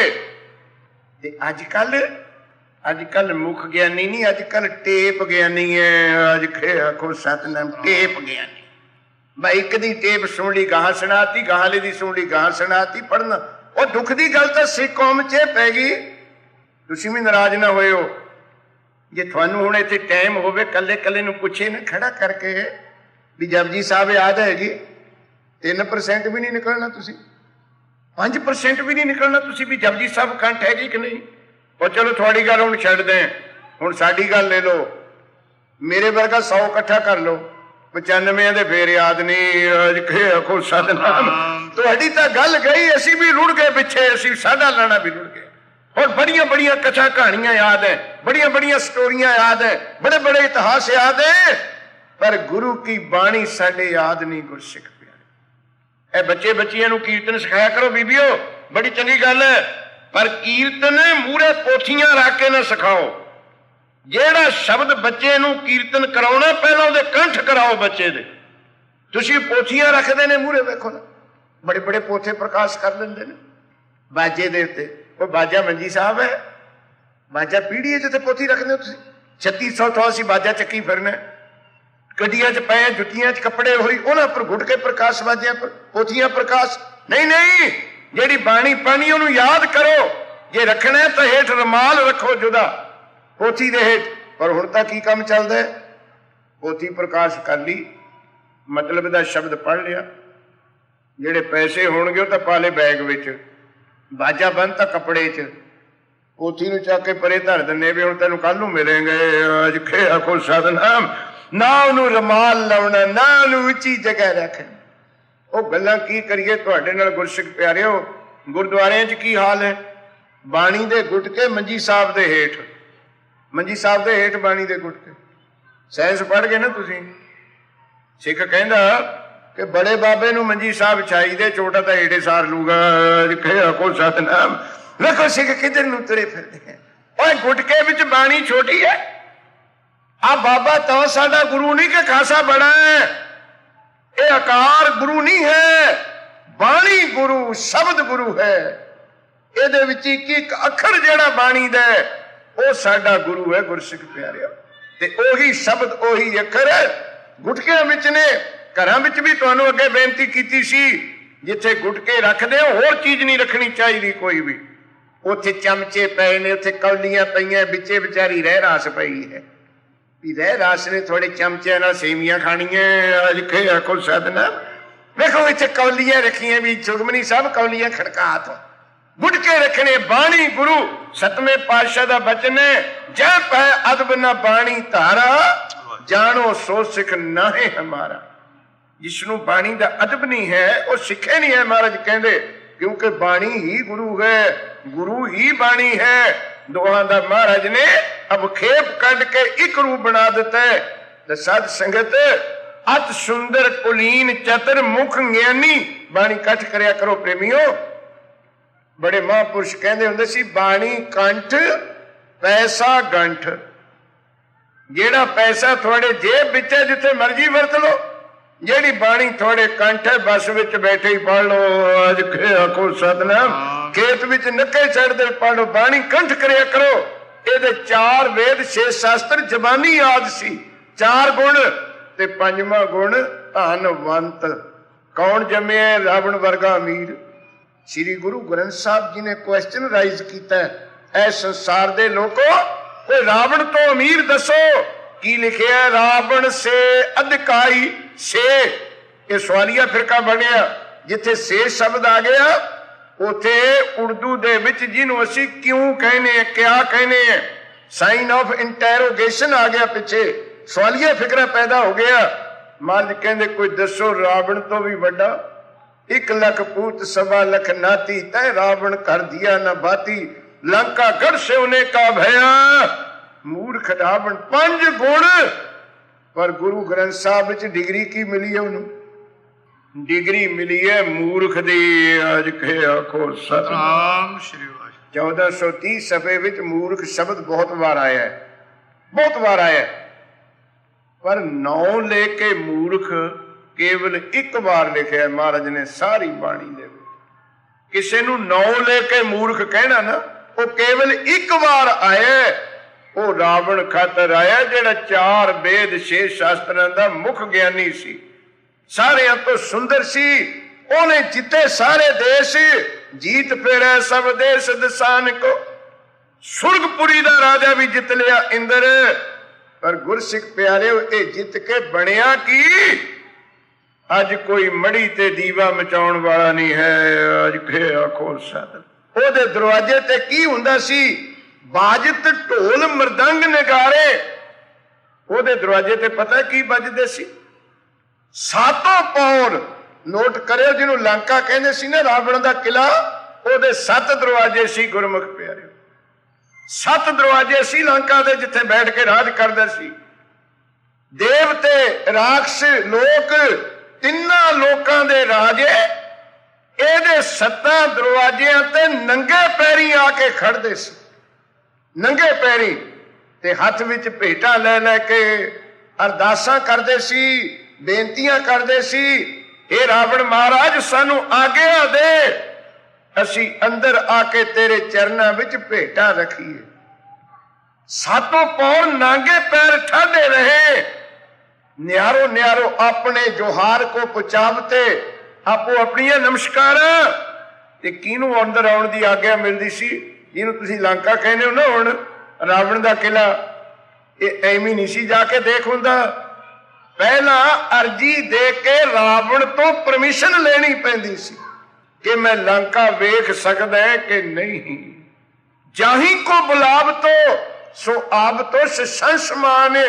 ਜਿਹਨੂੰ ਹੁਕਮ ਕਰਦਾ ਸੀ ਅੰਦਰ ਆ ਜਾ, ਉਹੀ ਅੰਦਰ ਆ ਕੇ ਦਰਸ਼ਨ ਕਰ ਸਕਦਾ ਸੀ, ਦੇਖਦਾ ਸੀ। ਤੇ ਜਿਹਨੂੰ ਹੁਕਮ ਵੀ ਕਰ ਦਿੰਦਾ ਸੀ ਨਾ, ਉਹ ਚੌੜਾ ਹੋ ਕੇ ਥੋੜੋ ਤੁਰਦਾ ਸੀ, ਉਹ ਵੀ ਕੰਬਦਾ ਹੀ ਤੁਰਦਾ ਸੀ ਵੀ ਪਤਾ ਨਹੀਂ ਇਹਨੇ ਕਿਆ ਕਰ ਦੇਣਾ। ਅੱਜ ਕੋ ਸਤਨਾਮ। ਜਾਹੀ ਕੋ ਬੁਲਾਵ ਤੋਂ ਸੋ ਆਬ ਤੋਂ ਸੰਸਮਾਨ। ਬਿਨਾ ਮੋਰੇ ਕਹੇ ਢਿੱਗ ਬੈਠਣੋ ਨਾ ਪਾਪ ਤੇ। ਜਿਹੜਾ ਅੰਦਰ ਚਲਿਆ ਵੀ ਜਾਂਦਾ ਸੀ, ਆਗਿਆ ਤੋਂ ਬਿਨਾ ਬੈਠ ਨਹੀਂ ਸੀ ਸਕਦਾ। ਦੇਖੋ ਕੈਸੇ ਜੀਤ ਫੇਰੇ ਸਭ ਦੇਸ਼ ਦਸਾਨ ਕੋ। ਜਦ ਭਗਵਾਨ ਰਾਮ ਜੀ ਨਾਲ ਹੋਇਆ ਜੰਗ, ਬਾਜਾਂ ਵਾਲੇ ਲਿਖਦੇ ਨੇ ਗੱਲਾਂ, ਦਸਮ ਗ੍ਰੰਥ ਪੜੋ ਕਿਤੇ ਰਾਵਣ ਦਾ ਪਤਾ ਲੱਗੇ। ਜਦ ਹੋਇਆ ਜੰਗ ਤੇ ਗੁਰਮੁਖ ਪਿਆਰਿਓ ਕੱਲਾ ਗਿਆ। ਫਿਰ ਸੂਰਮਾ ਐਸਾ ਸੀ ਨਾ ਗੁਰਮੁਖੋ, ਸੂਰਮਾ ਸਾਰੇ ਮਰ ਗਏ, ਕੱਲਾ ਰਹਿ ਗਿਆ। ਤਰ ਕੇ ਸ਼ਸਤਰ ਬਸਤਰ ਤੁਰਿਆ ਤੇ ਜਦੋਂ ਲੰਕਾ ਦੇ ਕਿਲੇ ਵਿੱਚੋਂ ਬਾਹਰ ਨਿਕਲਿਆ ਨਾ ਰਾਵਣ, ਉਦੋਂ ਵੇਖਿਆ ਗਿਲਜਾਂ ਫਿਰ ਰਹੀਆਂ ਨੇ, ਗਿੱਦੜ ਫਿਰ ਰਹੇ ਨੇ, ਰਿਛ ਫਿਰ ਰਹੇ ਨੇ। ਮਾਸ ਖਾਂਦੇ ਸੂਰਮਿਆਂ ਦਾ ਜਿਹੜੇ ਮਰ ਚੁੱਕੇ ਨੇ, ਸ਼ਹੀਦ ਹੋ ਚੁੱਕੇ ਨੇ ਜੰਗ ਵਿੱਚ, ਕੋ ਲੱਗ ਪਈ ਹੋਈ ਹੈ। ਦੇਖੋ ਸੂਰਮ ਗਤੀ, ਸੂਰਮਾ ਕਿੰਨਾ ਸੀ। ਸਾਰਾ ਟੱਬਰ ਖਤਮ, ਕੋਈ ਨਾਲ ਨਹੀਂ। ਫਿਰ ਵੀ ਬਹਾਦਰੀ। ਗੀਦਨ ਪੰਖਨ ਸਿਉ ਕਿਹੋ ਰਾਵਣ ਹਨੂਮਾਨ ਨਾਟਕ ਪੜੋ। ਉਹਨਾਂ ਗਿਰਜਾਂ ਨੂੰ ਕਹਿੰਦਾ ਨਾ ਰਾਵਣ, ਐ ਗਿਰਜੋ, ਐ ਪੰਖੀਓ, ਐ ਸੂਰਮਿਆਂ ਦਾ ਮਾਸ ਖਾਣ ਵਾਲਿਓ, ਮੇਰੀ ਅਬੇ ਬਿਨਤੀ ਸੁਣ ਲੀਜੇ। ਮੈਂ ਜੰਗ ਵਿੱਚ ਮਰਨ ਚੱਲਿਆ, ਸ਼ਹੀਦ ਹੋਣ ਚੱਲਿਆ, ਰਾਮ ਕੇ ਸੰਗ ਨਿਸੰਸ ਲੜੋ। ਮੈਂ ਰਾਮ ਦੇ ਨਾਲ ਜੰਗ ਕਰਨ ਚੱਲਿਆ ਸੀਤਾ ਜੀ ਦੀ ਪ੍ਰਾਪਤੀ ਖਾਤਰ। ਜੇ ਤਾਂ ਮੈਂ ਜਿੱਤ ਗਿਆ ਫਿਰ ਤਾਂ ਤੁਹਾਨੂੰ ਤਕਲੀਫ ਹੀ ਨਹੀਂ ਦੇਣੀ ਮਾਸ ਖਾਣ ਦੀ। ਜੇ ਮੈਂ ਮਰ ਗਿਆ ਤਾਂ ਮੇਰਾ ਮਾਸ ਖਾਇਓ, ਤੋੜ ਤੋੜ ਕੇ ਖਾਇਓ, ਖਿੱਚ ਖਿੱਚ ਕੇ ਖਾਇਓ। ਪਰ ਇੱਕ ਗੱਲ ਯਾਦ ਰੱਖਿਓ ਪੰਛੀਓ, ਮੇਰੇ ਮਾਸ ਦੀ ਬੋਟੀ ਚੁੱਕ ਕੇ ਲੰਕਾ ਵੱਲ ਨਾ ਲਿਆਇਓ। ਦੇਖੋ ਬਹਾਦਰੀ, ਜੇ ਚੁੰਝ ਵਿੱਚ ਮਾਸ ਲਿਜਾਣਾ ਤਾਂ ਰਾਮ ਕਲੀ ਨੂੰ ਤੁਰਿਓ। ਅੱਜ ਕੇ ਆਖੋ ਸਤਨਾਮ। ਮੇਰੇ ਮਰੇ ਹੋਏ ਸਰੀਰ ਦੇ ਮਾਸ ਦੀ ਬੋਟੀ ਵੀ ਪਿੱਛੇ ਨਹੀਂ ਮੁੜਨੀ ਚਾਹੀਦੀ, ਉਹ ਵੀ ਅੱਗੇ ਹੀ ਵਧਣੀ ਚਾਹੀਦੀ ਹੈ। ਐਸੀ ਸੂਰਮਤਾਈ। ਪਰ ਜਦ ਮਾਰ ਕੇ ਤੀਰ ਰਾਮ ਜੀ ਨੇ ਘੇਰ ਦਿੱਤਾ, ਮਰਨ ਲੱਗਿਆ। ਇਹ ਉਸ ਰਾਜੇ ਦੀ ਗੱਲ ਹੈ ਜੋ ਜੀਤ ਪੇਰੇ ਸਭ ਦੇਸ਼ ਦਸਾਨ ਕੋ, ਬਾਜਤ ਢੋਲ ਮਰਦੰਗ ਨਗਾਰੇ। 24 ਘੰਟੇ ਨਗਾਰੇ ਵੱਜਦੇ ਸੀ ਜਿੱਤਾਂ ਦੇ, ਜੈ ਜੈਕਾਰ ਹੁੰਦੀ ਸੀ। ਜਦ ਬੇਹੋਸ਼ ਹੋ ਕੇ ਡਿੱਗਿਆ ਨਾ, ਫਿਰ ਉਸ ਲੰਕਾ ਵੱਲ ਵੇਖਿਆ ਜਿਹਨੂੰ ਪਰਮਿਸ਼ਨ ਲੈ ਕੇ ਅੰਦਰ ਵੇਖਣ ਜਾਂਦੇ ਸੀ, ਜਿਹਨੂੰ ਵੇਖ ਕੇ ਕੰਬਦੇ ਸੀ ਲੋਕ। ਤੇ ਉੱਥੇ ਫਿਰ ਬਚਨ ਕੀ ਕਹੇ ਨਾ ਆਖਰ ਦੇ ਟਵੇਂ, ਜਾਹੀ ਗੜ ਕੋ ਨਿਸ਼ੰਸ ਕੋ ਨਾ ਦੇਖ ਸਕੇ। ਇਹ ਉਹ ਮੇਰਾ ਕਿਲਾ ਹੈ ਜਿਹਨੂੰ ਕੋਈ ਮੇਰੀ ਆਗਿਆ ਤੋਂ ਬਿਨਾਂ ਦੇਖ ਨਹੀਂ ਸੀ ਸਕਦਾ। ਸਾਰੇ ਰਾਜੇ ਮਹਾਰਾਜੇ ਇਕੱਠੇ ਹੋ ਕੇ ਦੇਵਤੇ ਸੱਤੇ ਦਰਵਾਜ਼ਿਆਂ ਤੇ ਬੇਨਤੀਆਂ ਕਰਦੇ ਸੀ ਸਾਨੂੰ ਅੰਦਰ ਆਉਣ ਦੀ ਆਗਿਆ ਦੇ। ਪਰ ਅੱਜ ਕੀ ਵੇਖਦਾ ਪਤਾ ਅੰਤ ਸਮੇਂ ਹੀ ਲੱਗਦਾ। ਚਰਨਾਂ ਵਿੱਚ ਬੇਨਤੀ ਹੈ। ਕੱਲ ਵੀ ਮੈਂ ਬੇਨਤੀ ਕੀਤੀ ਸੀ, ਵੱਡੇ ਮਹਾਂਪੁਰਸ਼ ਬਚਨ ਕਰਦੇ ਹੁੰਦੇ ਸੀ, ਗੱਲਾਂ 4 ਨੇ ਗੁਰਮੁਖ ਪਿਆਰਿਓ, 5ਵੀਂ ਦੀ ਲੋੜ ਨਹੀਂ। 2 ਗੱਲਾਂ ਰੱਖੋ ਯਾਦ ਤੇ 2 ਭੁੱਲ ਜਾਓ, ਬਸ ਪਾਰ ਉਤਾਰਾ। ਪੂਰਨ ਮਹਾਂਪੁਰਖਾਂ ਦੇ ਬਚਨ ਨੇ, ਵੱਡੇ ਮਹਾਂਪੁਰਸ਼ਾਂ ਨੇ।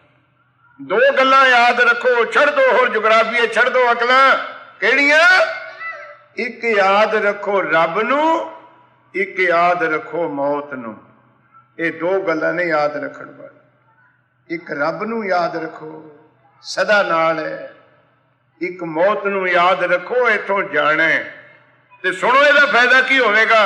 ਉਹ ਬਾਬਾ ਨਾਨਕ ਧਨਾਸਰੀ ਵਿੱਚ ਲਿਖਿਆ ਇਹਦਾ ਫਾਇਦਾ, ਨਿਕਟ ਬੁਝੇ ਸੋ ਬੁਰਾ ਕਿਉਂ ਕਰੇ।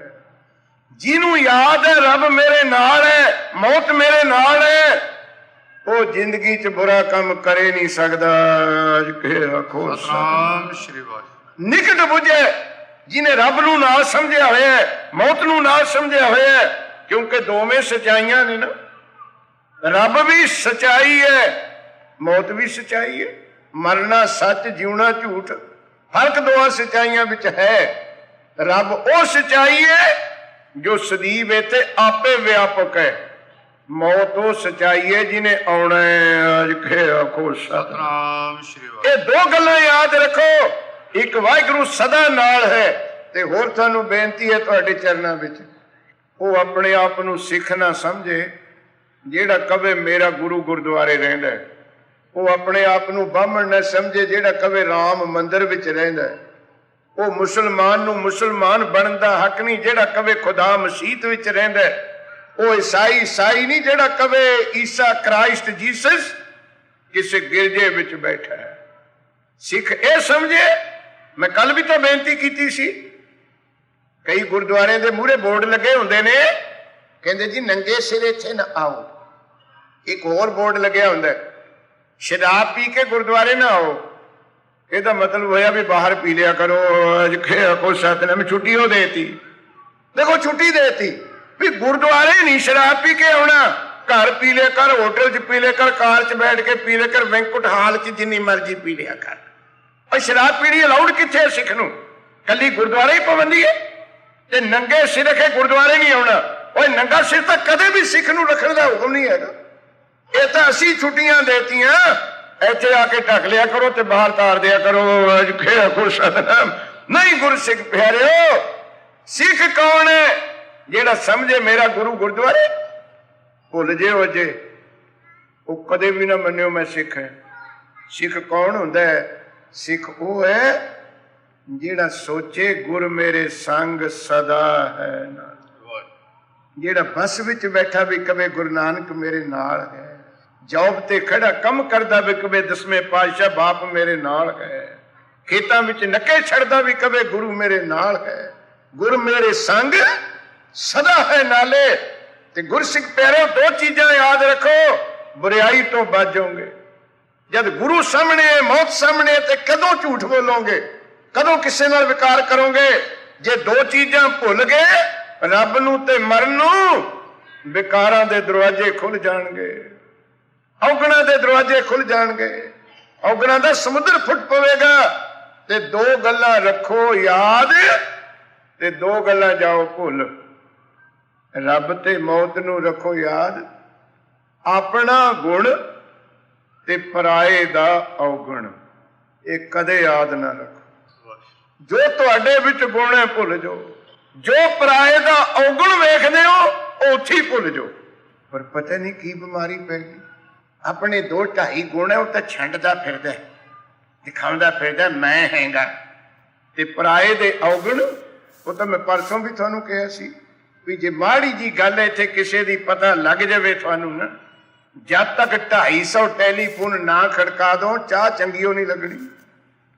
ਜਦ ਤੱਕ ਉਹਦੀ ਐਡਵਰਟਾਈਜ਼ਮੈਂਟ ਇੱਥੇ ਖੜ ਕੇ ਕਹੋਗੇ ਜਿਨ੍ਹਾਂ ਸਿੱਖਾਂ ਨੇ ਦੇਖ ਕੇ ਅੰਡਿਠ ਕੀਤਾ, ਸੁਣ ਕੇ ਅਣਸੁਣਿਆ ਕਰੇ। ਜਿਨ੍ਹਾਂ ਸਿੱਖਾਂ ਨੇ, ਆਪਾਂ ਫਿਰ ਇੱਥੇ ਆਉਂਦੇ ਹੀ ਕਾਹਨੂੰ ਹੈ? ਜਿਨ੍ਹਾਂ ਸਿੱਖਾਂ ਦੀ ਇੱਥੇ ਗੱਲ ਹੈ ਉਹ ਆਈ ਜਾਣ, ਰਾਜ ਖੇੜਾ ਕੋ ਸਤਨਾਮ। ਜਦ ਤੱਕ ਉਹ ਕੰਮੇ ਨਹੀਂ ਕਰਨਾ ਤੇ ਹੱਥ ਬੰਨ ਕੇ ਵਾਹਿਗੁਰੂ ਵਾਹਿਗੁਰੂ ਕਰਨ ਲਿਆ। ਦੇਖ ਕੇ ਅੰਡਿਠ ਕੀਤਾ, ਸੁਣ ਕੇ ਅਣਸੁਣਿਆ ਕੀਤਾ। ਆਪਣਾ ਗੁਣ ਦਾ ਯਾਦ ਰੱਖੋ। ਟੈਂਪਰੇਚਰ ਵਾਜੂਗਾ ਹਉਮੈ ਦਾ, ਵਧਿਆ ਪਿਆ 104.6। ਨਾ ਨਾ ਨਾ, ਹੁਣ ਤਾਂ ਥਰਮਾਮੀਟਰ 'ਚ ਨੰਬਰ ਹੀ ਨਹੀਂ ਰਹੇ, ਪੜਾਕਾ ਹੀ ਪਊਗਾ। ਅੱਜ ਖੇੜਾ ਕੋ ਸਤਨਾਮ, ਹੁਣ ਤਾਂ ਇੰਨਾ ਵੱਧ ਗਿਆ। ਗੁਰਸਿੱਖ ਪਿਆਰਿਓ, ਮੁੱਲ ਲੱਗੇ ਨੂੰ ਪਤਾ ਲੱਗਿਆ, ਸਿਰ ਦਿੱਤਾ ਤੀਰ ਮਾਰ ਮਾਰ ਕੇ।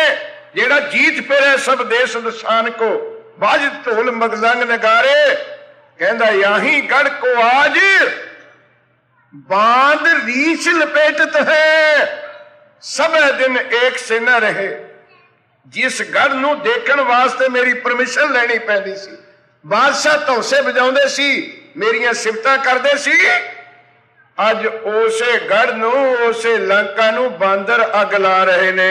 ਅੱਜ ਆਖੋ ਸਦਾ ਜੀਤ ਫਿਰੇ ਸਭ ਦੇਸ ਦਸਾਨ ਕੋ, ਬਾਜਤ ਢੋਲ ਮਰਦੰਗ ਨਗਾਰੇ।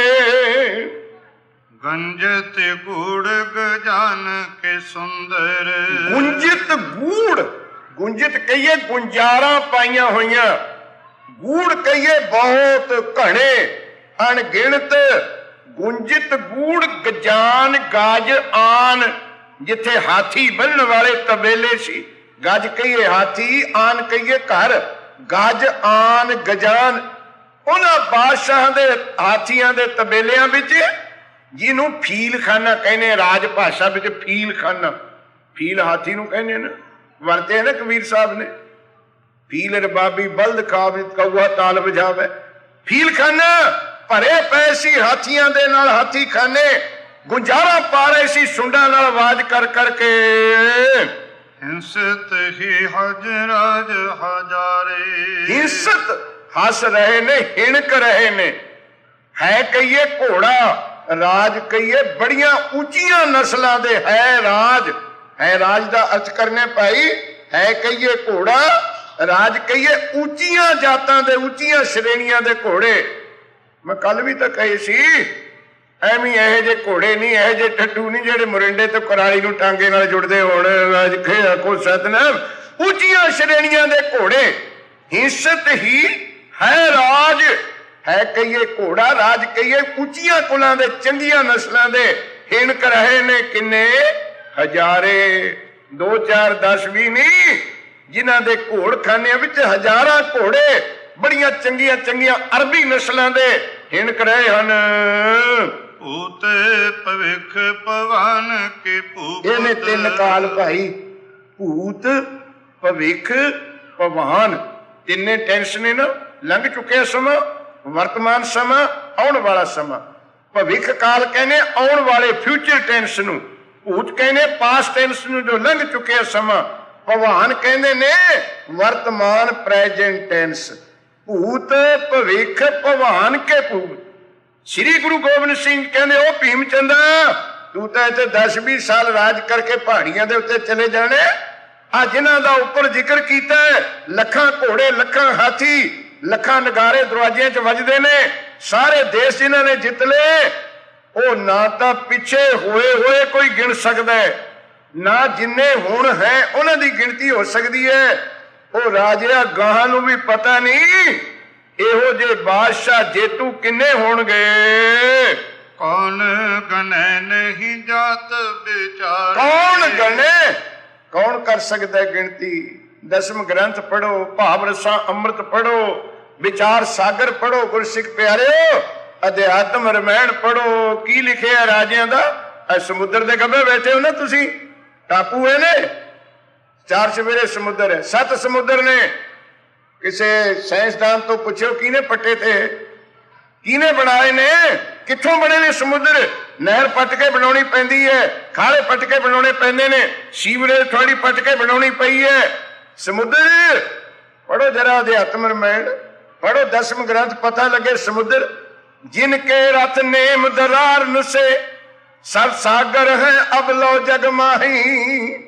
ਜਿਨ ਕੇ ਰਥ, ਐਸੇ ਸੂਰਬੀਰ ਹੋਏ ਜਿਨ੍ਹਾਂ ਦੇ ਰਥ ਸੀ ਨਾ ਨੇਮ। ਬਹੁਤ ਪਿਆਰ ਨਾਲ ਸੁਣਿਓ, ਗ੍ਰੰਥੀ ਸਿੰਘ, ਗਿਆਨੀ ਸਿੰਘ, ਉਹਨਾਂ ਦੇ ਚਰਨਾਂ ਵਿੱਚ ਨੇਮ ਸ਼ਬਦ। ਆਪਣੇ ਪੰਜਾਬ ਵਿੱਚ ਹੁੰਦੇ ਸੀ ਰਥ ਤੇ ਗੱਡੇ, ਉਹਨਾਂ ਦੇ ਹੁੰਦੇ ਸੀ ਪਹੀਏ, ਉਹਨਾਂ ਪਹੀਆਂ ਉੱਤੇ ਲੋਹੇ ਦਾ ਚੜਿਆ ਹੁੰਦਾ ਸੀ ਹਾਲ। ਯਾਦ ਕਰਿਓ ਪੰਜਾਬ ਨੂੰ, ਲੋਹੇ ਦਾ ਆਪਾਂ ਚੜਾਉਂਦੇ ਸੀ ਨਾ ਹਾਲ ਮਿਸਤਰੀਆਂ ਤੋਂ, ਰਾਥਾਂ ਦੇ ਵੀ ਤੇ ਗੱਡਿਆਂ ਦੇ ਵੀ। ਲੋਹੇ ਦਾ ਇੱਕ ਪੀਸ 4 ਚੁਫੇਰੇ ਗੋਲ ਕੁੰਡਲ, ਉਹੀ ਲੱਗਦਾ ਹੁੰਦਾ ਸੀ ਧਰਤੀ ਨੂੰ ਤਾਂ ਕਿ ਲੱਕੜੀ ਘਸੇ ਨਾ। ਲਓ ਜਿਹੜਾ ਉਸ ਗੱਡੇ ਦਾ ਹਾਲ ਹੈ ਨਾ, ਉਹ ਲੋਹੇ ਦਾ, ਉਹਨੂੰ ਸ੍ਰੀ ਗੁਰੂ ਗ੍ਰੰਥ ਸਾਹਿਬ ਵਿੱਚ ਨੇਮ ਲਿਖਿਆ ਹੈ। ਅੱਜ ਕੇ ਆਖੋ ਸਤਿਨਾਮ। ਕੇਵਲ ਇੱਕ ਜਗ੍ਹਾ ਹੈ ਇਹ ਨੇਮ ਸ਼ਬਦ ਜਿਹਦਾ ਅਰਥ ਹਾਲ ਹੈ ਨਾ ਗੱਡੇ ਦਾ, ਉਹ 1430 ਸਵੇ ਵਿੱਚ ਇੱਕ ਵਾਰ ਆਇਆ। ਤੇ ਹੁਣ ਮੈਂ ਦੱਸਣਾ ਨਹੀਂ, ਤੁਸੀਂ ਆਪੇ ਟੋਲ ਲਿਓ। ਅੱਜ ਕੇ ਆਖੋ ਸਤਿਨਾਮ। ਆ ਹੁਣ ਪੜੋ ਅਧਿਆਤਮ ਰਮਾਇਣ ਵਿੱਚ ਪੰਡਿਤ ਗੁਲਾਬ ਸਿੰਘ ਜੀ ਮਹਾਰਾਜ ਕੀ ਕਹਿੰਦੇ ਨੇ? ਜਿਨ ਕੇ ਰਥ ਨੇਮ ਦਰਾਰ ਨਸੇ, ਜਿਨ੍ਹਾਂ ਦੇ ਰਥਾਂ ਦੇ ਪਹੀਆਂ ਦੇ ਉੱਪਰ ਚੜੇ ਹੋਏ ਲੋਹੇ ਦੇ ਨੇਮ ਹਾਲ, ਜਿੱਥੇ ਨੂੰ ਉਹ ਰਥ ਲੰਘੇ ਦਰਾੜ, ਇੰਨੀ ਧਰਤੀ ਪਾਟ ਗਈ ਕਿ ਅੱਜ ਤੱਕ 7 ਸਮੁੰਦਰ ਬਣੇ ਹੋਏ ਨੇ। ਅੱਜ ਕੇ ਆਖੋ ਸਤਨਾਮ। ਜਿਨ ਕੇ ਰਥ ਨੇਮ ਦਰਾਰਨ ਸੇ, 7 ਸਾਗਰ ਹੈ ਅਬਲੋ ਜਗਮਾਈ। ਜਿਨ ਚਾਪਨ ਕੋਸ਼ਨ ਕੇ ਬਲ ਸੇ, ਸਭ ਸੈਲ ਬਟੋਰ ਧਰੇ ਧਰਮਾਹੀ। ਇਹ ਲਾਈਨਾਂ ਵਿੱਚ ਲੱਗੇ ਪਏ ਆ ਪਹਾੜ। ਦੇਖਿਆ ਹਿਮਾਲਾ ਪਰਬਤ ਕਿਵੇਂ ਲਾਈਨ 'ਚ ਲੱਗੇ ਹੋਏ, ਕਿਵੇਂ ਇੱਕ ਤੇ ਗਾਹਾਂ। ਇਹ ਕਿਹਨੇ ਬਿਠਾ ਤੇ? ਇਹਦਾ ਪ੍ਰਮਾਣ ਤੁਹਾਨੂੰ ਗਾਹਾਂ ਆਊਗਾ ਸਵਈਆਂ ਵਿੱਚ। ਕਰ ਪਰਬਤ ਪੰਖ ਹਲੇ ਨਾ ਹਲੇਂਗੇ, ਇਹੀ ਪ੍ਰਮਾਣ ਅੱਗੇ ਆਊਗਾ। ਉਹ ਸੂਰਬੀਰਾਂ ਨੇ ਮਾਰ ਮਾਰ ਕੇ ਤੀਰ ਪਰਬਤਾਂ ਨੂੰ ਉਡਾ ਉਡਾ ਕੇ ਖੂੰਜੇ ਲਾ ਦਿੱਤਾ, ਪਰ ਸੂਰਬੀਰਾਂ ਦੇ ਪੈਰ ਨਹੀਂ ਹਿੱਲੇ। ਕਰ ਪਰਬਤ ਪੰਖ ਹਲੇ ਨਾ ਹਲੇਂਗੇ। ਐਸੇ ਸੂਰਬੀਰ, ਉਹਨਾਂ ਨੂੰ ਜੰਗੇ ਮੈਦਾਨ ਵਿੱਚੋਂ ਕੋਈ ਹਿਲਾ ਨਹੀਂ ਸਕਿਆ। जिन के रथ नेम दरारन से, सत सागर है अबलो जगमाही। जिन चापन कोशन के बल से, सब सैल बटोर धरे तरमाही। होए अज तक अर्थ ग्रेविटी तो ऊपर चले गए, हाथी उड़ाए हुए, पर मन ते जग भीतर नाहे रहे। तू केड़े बाग दी मूली है? उन्हां वल वेख जिन्हां ने आ काम कीते, ਉਹਨਾਂ ਦਾ ਨੌ ਨਿਸ਼ਾਨ ਨਹੀਂ ਹੈ ਇੱਥੇ। ਇੱਕ ਸ਼ਬਦ ਸੁਣਾਉਂਦੇ ਹੁੰਦੇ ਸੀ ਵੱਡੇ ਮਹਾਂਪੁਰਸ਼, ਕਹਿੰਦੇ ਉਹ ਮਾਣ ਕਾਹਨੂੰ ਕਰਦੇ, ਪਾਪਾਂ ਦੇ ਖਲਵਾੜੇ ਬੱਧੇ, ਨਾ ਧਰਮ ਦੀ ਬੱਧੀ ਪੂਰੀ। ਜ਼ਿਕਰੀਏ ਦੇ ਤਨ ਕੀੜੇ ਪਾਏ, ਉਹਨੂੰ ਕਰਨੀ ਮਿਲੀ ਨਾ ਕੁਰਲੀ, ਸਮਸਤ ਬਰੇਜ ਦੀ ਖਲ ਲੁਹਾਤੀ ਤੇ ਮਨਸੂਰ ਚੜਾਇਆ ਸੂਲੀ। ਓਏ ਬੰਦਿਆ, ਉਹਨੇ ਆਪਣੇ ਭਗਤਾਂ ਨਾਲ ਆ ਕੁਝ ਕੀਤਾ, ਤੂੰ ਕਿਹੜੇ ਬਾਗ ਦੀ ਮੂਲੀ। ਤੇਰੀ ਡੇਢ ਪਾ ਚੂਨ ਚਬਾਰੇ ਰਸੋਈ। ਮਹਾਰਾਜ ਕਹਿੰਦੇ ਜੀਤ ਫੇਰੇ ਸਭ ਦੇਸ਼ ਦਸਾਨ ਕੋ, ਬਾਜਦ ਢੋਲ ਮਰਦੰਗ ਨਗਾਰੇ, ਗੁੰਜਤ ਗੂੜ ਜਾਨ ਕੇ ਸੁੰਦਰ, ਹਿੰਸਤ ਹੀ ਹੈ ਰਾਜ ਹਜ਼ਾਰੇ। ਭੂਤ ਭਵਿਖ ਭਵਾਨ ਕੇ ਭੂਪਤ, ਹੈ ਭੂਪਤ ਰਾਜਿਆ। ਲੰਘ ਚੁੱਕੇ ਸਮੇਂ ਦੇ, ਵਰਤਮਾਨ ਸਮੇਂ ਦੇ, ਆਉਣ ਵਾਲੇ ਸਮੇਂ ਵਿੱਚ ਕੌਣ ਗਿਣੂਗਾ ਕਿ ਕਿੰਨੇ ਕੁ ਹੋ ਚੁੱਕੇ ਹਨ। ਸ੍ਰੀਪਤ ਸ੍ਰੀ ਭਗਵਾਨ ਭਜੇ ਬਿਨ। ਬਸ ਹੋਲੇ ਏਡੇ ਏਡੇ, ਹੁਣ ਵੀ ਹੈਗੇ ਏਡੇ ਏਡੇ, ਗਾਂ ਨੂੰ ਵੀ ਹੋਣਗੇ। ਪਰ ਸ਼੍ਰੀ ਪਤ, ਸ਼੍ਰੀ ਕਹੀਏ ਲక్ష్ਮੀ, ਪਤ ਕਹੀਏ ਪਤੀ। ਸ਼੍ਰੀ ਪਦ ਦਾ ਅਰਥ ਪਰਮੇਸ਼ਰ ਵਾਹਿਗੁਰੂ, ਜਿਹਨੂੰ ਗੁਰੂ ਗ੍ਰੰਥ ਸਾਹਿਬ ਜੀ ਕੀ ਲਿਖਿਆ ਮਾਧੋ ਸ਼ਬਦ ਪੜ੍ਹਦੇ ਨੇ। ਰਾਗੀ ਸਿੰਘਾਂ ਸੁਣਿਆ ਹੋਣਾ ਮੇਰੇ ਮਾਧੋ ਜੀ। ਮਾਧੋ ਕੌਣ ਹੁੰਦਾ? ਕਹਿੰਦੇ ਫਲੌਰ ਦਾ ਬਾਣੀਆ ਨਹੀਂ ਹੁੰਦਾ। ਸੀਸ ਤੇ ਮਿਹਰ ਭਰਿਆ ਹੱਥ ਰੱਖਦੇ ਹੋਏ ਸੰਗਤਾਂ ਨੂੰ ਚੜ੍ਹਦੀ ਕਲਾ ਬਖਸ਼ਣੀ। ਵਾਹਿਗੁਰੂ ਜੀ ਕਾ ਖਾਲਸਾ, ਵਾਹਿਗੁਰੂ ਜੀ।